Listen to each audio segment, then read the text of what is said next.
se retrouve à toute époque. Nous allons maintenant nous pencher sur les principaux points de ces 7 lettres et quelles sont leurs significations. Nous verrons aussi quelles sont les leçons qu'elles contiennent pour nous croyants appartenant à l'Église d'aujourd'hui. Ces lettres nous offrent donc un tableau prophétique de cette période historique au fur et à mesure desquelles l'Église visible va se développer, et aussi ce sont des choses qui arrivent, si vous voulez, à n'importe quel temps, dans le temps de l'Église elle-même. Lisons Apocalypse 2, chapitre 2, c'est-à-dire versets 1 à 7. Ça, c'est la première lettre qui est adressée à l'Église d'Éphèse. Il dit à l'ange de l'assemblée qui est à Éphèse, écrit, voici ce qui dit celui qui tient les 7 étoiles dans sa droite, qui marche au milieu des 7 lampes d'or. Je connais tes œuvres et ton travail et ta patience, et que tu ne peux supporter les méchants.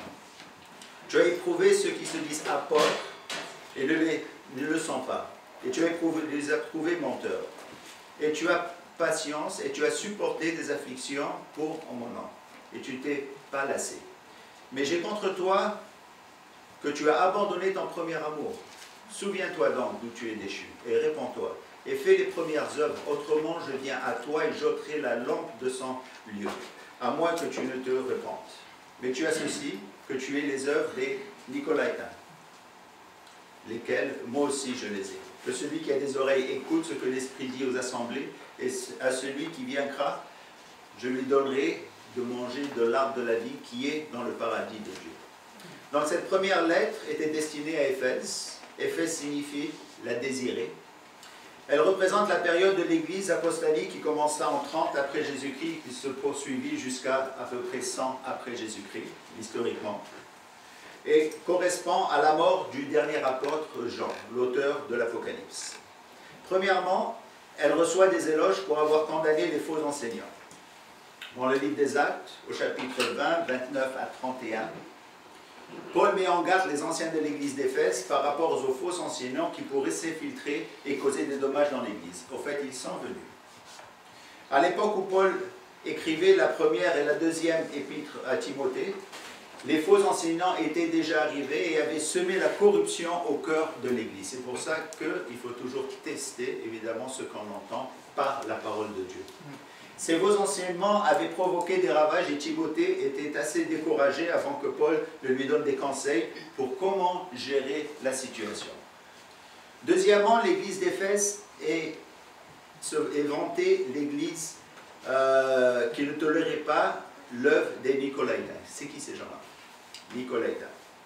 Dans l'histoire de l'église, il n'y a aucune mention de ce groupe et donc il faut aller chercher ailleurs les éléments d'information concernant leur identité. La signification de ce mot en grec veut dire les dirigeants du peuple. Les dirigeants du peuple. Ce sens peut laisser entendre qu'il s'agit d'une tentative de division et de distinction entre le clergé et les laïcs. Les pharisiens étaient communément appelés les dirigeants du peuple. Dans les récits talmudiques, ils avaient même un nom pour ceux qui n'étaient pas comme eux. Ils s'appelaient les Ham-Haretz, les gens du peuple. Donc ces gens-là, les dirigeants du peuple, c'était, si vous voulez, l'église mère, si vous voulez, qui s'était établie sans la parole elle-même. Donc ils gardaient les gens d'en haut au lieu d'être leurs serviteurs. Au lieu de nourrir le peuple, ils se nourrissaient eux-mêmes. Donc je pense que ce même type de personnes commençaient à envahir les églises. Ces gens-là étaient les Nicolaïtains. Ce problème est encore existant dans ces religions où l'accès vers Dieu est seulement à travers des dénominations, à travers des personnes. Non, Dieu nous parle à nous. D'accord? Bien sûr, nous avons besoin des églises, nous avons besoin d'enseignants, nous avons besoin, si vous voulez, d'une organisation. Mais premièrement, il faut qu'on ait une relation directe avec Dieu. Et Dieu amène ça constamment, même dans l'Ancien Testament, aller jusqu'à la fin du Nouveau Testament. Donc, ça prend une relation directe avec Dieu, ne pas se baser sur les Nicolaïtains.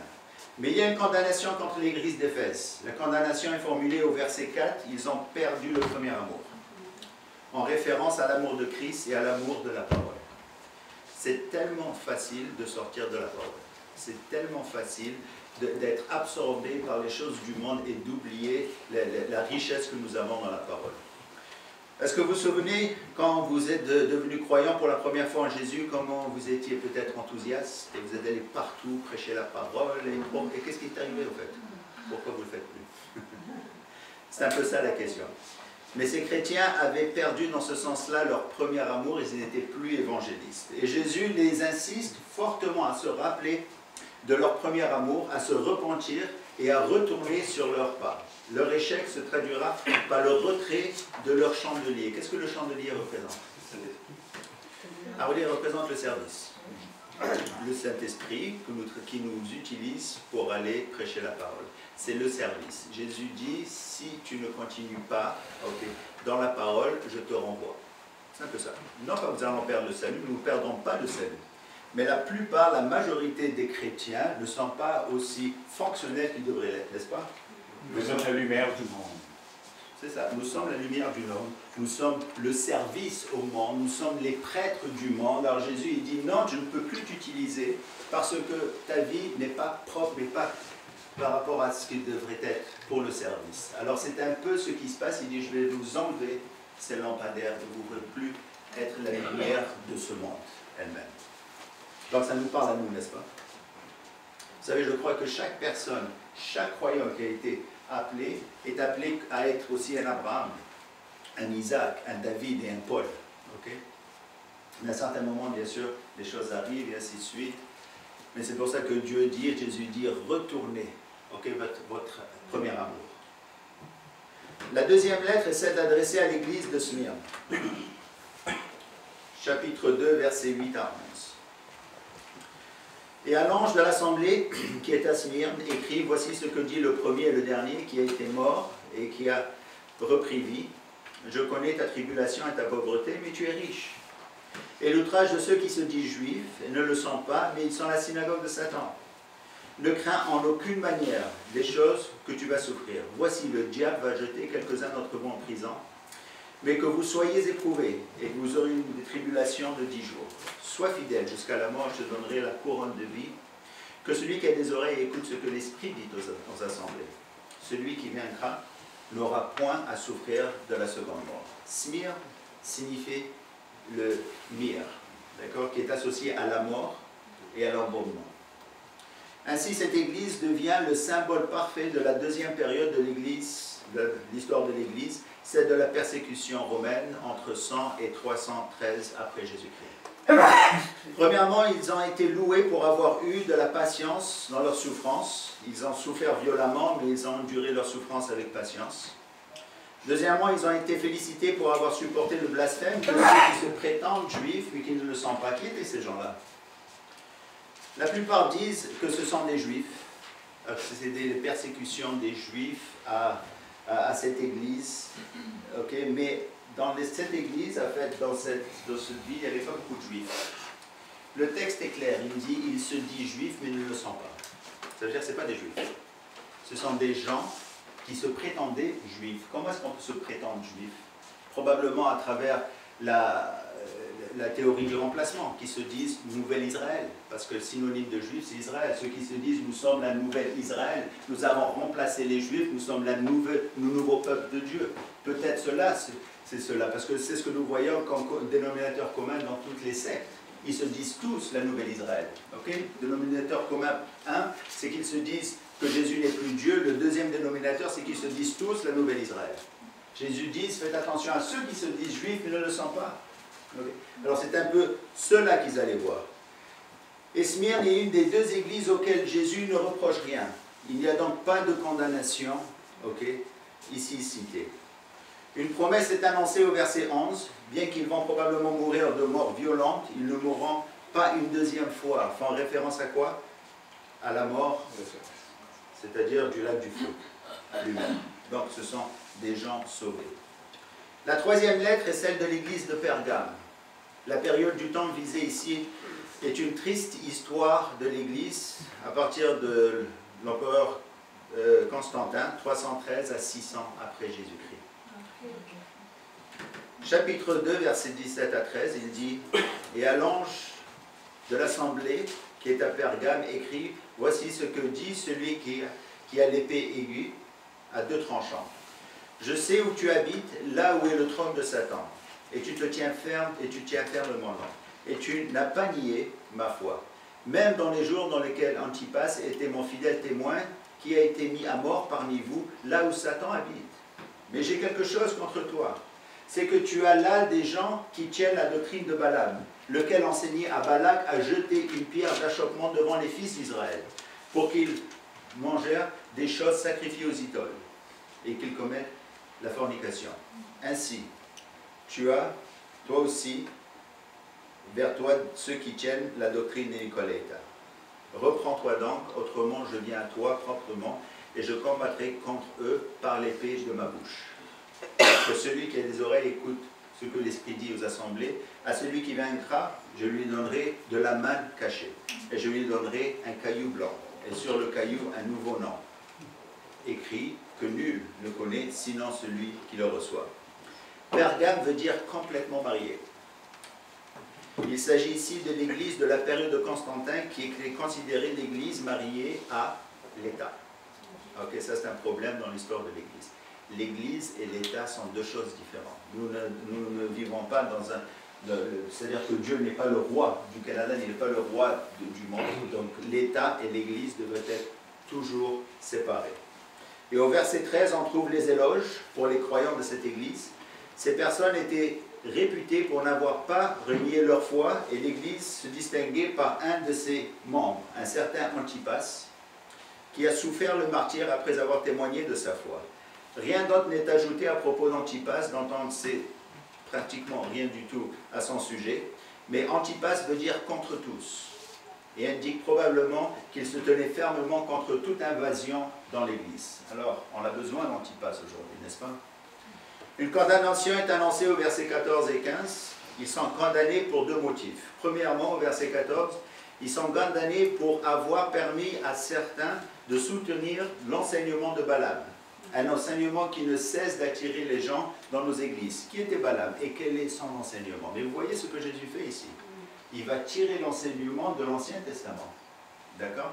C'est pour ça que dans l'Ancien Testament, on peut trouver des choses incroyables. Lui-même, il va aller plusieurs fois dans l'Ancien Testament pour nous apporter des exemples. Dans le livre de Nombres, au chapitre 22 et 24, Balaam était un voyant de Mésopotamie. Ce voyant était employé par Balak, le roi de Moab, en coalissant avec les Médianites, afin de prononcer une malédiction prophétique sur Israël. À 4 reprises, le voyant tenta de maudire les Juifs, mais Dieu prit le contrôle de ce voyant afin qu'au lieu de maudire, il bénissait. 4 fois, il voulait maudire, mais il bénissait. Comme il n'avait pas réussi à énoncer une malédiction prophétique à l'égard d'Israël, Balaam utilisa une autre tactique dans le but d'attirer la malédiction de Dieu sur Israël. Sur ces recommandations, les femmes de Moab et les femmes de Midian furent envoyés pour attirer sexuellement les hommes juifs. Cette séduction impliquait aussi le culte des dieux de Moab et de Midian. L'intrigue fonctionna, Israël fut maudite et de nombreuses personnes trouvèrent la mort à cause de ce fléau. Ces femmes sont venues, mais elles ne sont pas venues seules. Elles sont venues avec leur Dieu. Alors donc Balaam a trouvé un moyen d'infiltrer la congrégation d'Israël. De la même manière, Jésus dit aujourd'hui, ils font la même chose. Ils s'infiltrent de leur manière, mais ils apportent leur Dieu. C'est-à-dire ils apportent leur enseignement. Et c'est pour ça qu'il faut toujours vérifier cet enseignement avec encore la parole de Dieu. À l'époque de Constantin, l'Église se retrouva mariée à l'État, ce qui a eu pour résultat final la fornication et l'idolâtrie. Depuis que l'Église avait été associée à la religion d'État, les gens à travers tout l'Empire romain se faisaient baptiser dans l'Église sans se soucier vraiment de posséder une foi personnelle. Dans la parole, quelqu'un est baptisé seulement s'il a la foi en Jésus. On ne se fait pas baptiser parce que nous appartenons à une dénomination ou quoi que ce soit. D'accord?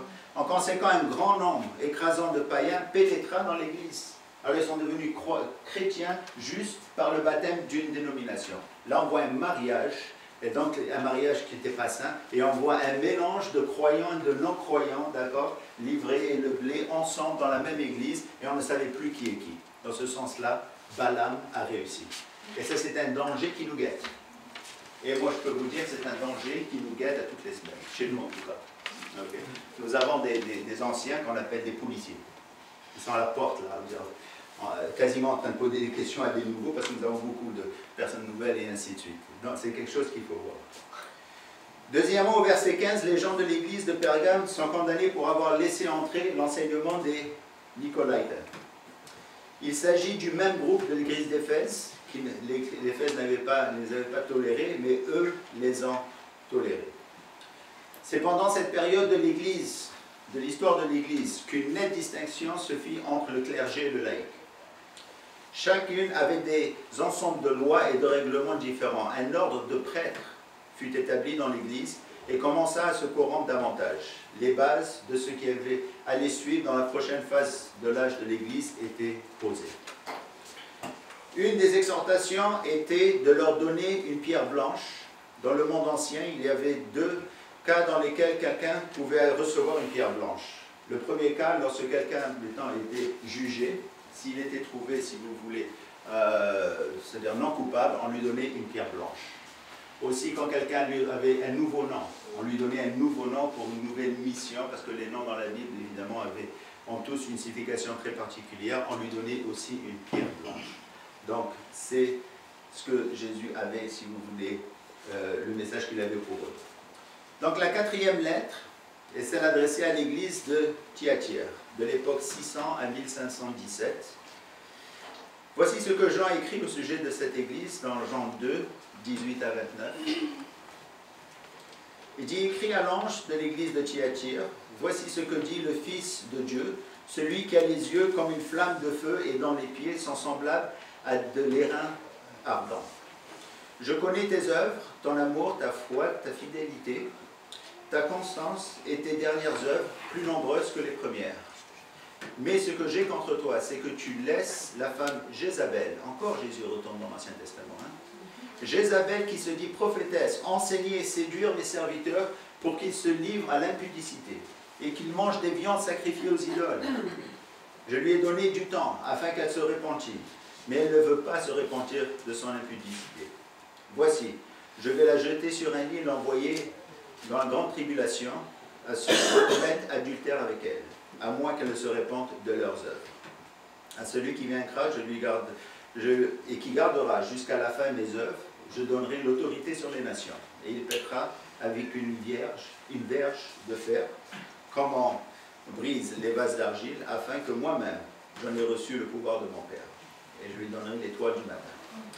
Donc au verset 18, nous voyons que cette lettre est destinée à l'église de Thyatire, Thyatire qui signifie sacrifice continuel ou sacrifice perpétuel. Au verset 19, sont décrites les louanges que Jésus fait à cette église. Il la loue pour ses œuvres d'amour, de foi, de ministère, ainsi que pour sa patience. Et il souligne le fait que la production de ses œuvres va en grandissant. Ensuite va suivre une longue condamnation que vous avez entre versets 20 à 23. Au verset 20 à 21, la condamnation est reliée à une femme qui s'appelle Jézabel. Il s'agit sans aucun doute d'une référence de la Jézabel de l'Ancien Testament pour décrire l'état de l'église de Thyatire, tout comme Balaam était cité pour décrire l'état de l'église de Pergame. Donc Jézabel était une princesse sidonienne qui est devenue la femme de Achab, le roi d'Israël. Elle avait été tenue responsable d'avoir introduit une religion païenne en Israël. Alors c'était le problème, si vous voulez, surtout du roi Salomon. Le roi Salomon, c'était, si vous voulez, un type de personne qui a eu la plus grande sagesse, mais à la fin, il a commis ce même péché. C'est qu'il a marié les femmes des nations autour, et ces femmes encore ne sont pas venues seules, elles sont venues avec leur Dieu, et la Bible est claire, c'est à cause de, si vous voulez, que la terre d'Israël a été rompue. D'accord? Vous avez au nord Israël et ensuite Juda, et à un certain moment, ils se battaient entre eux. D'accord? Donc cette femme avait été tenue responsable d'avoir introduit l'idolâtrie en Israël, et ça dépassait de loin tous les autres péchés d'idolâtres qu'on pouvait trouver dans le royaume d'Israël. Donc l'arrivée de Jézabel a non seulement entraîné la corruption de la vraie religion, mais elle a aussi introduit un nouveau Dieu et un tout nouveau système de culte en Israël. Jézabel dans l'église de Thyatire représente le faux christianisme au sein du christianisme véritable nous avons dans les Écritures. Vous savez, quand je suis devenu croyant en tant que juif, je ne savais pas où aller. Est-ce que je vais dans cette église ou dans l'autre église? Et ensuite, j'apprends qu'il y a au moins 350 différentes dénominations. Laquelle qui est la vraie? D'accord? Ben, c'est là où j'avais rencontré Sharon et ça m'a pris 8 ans.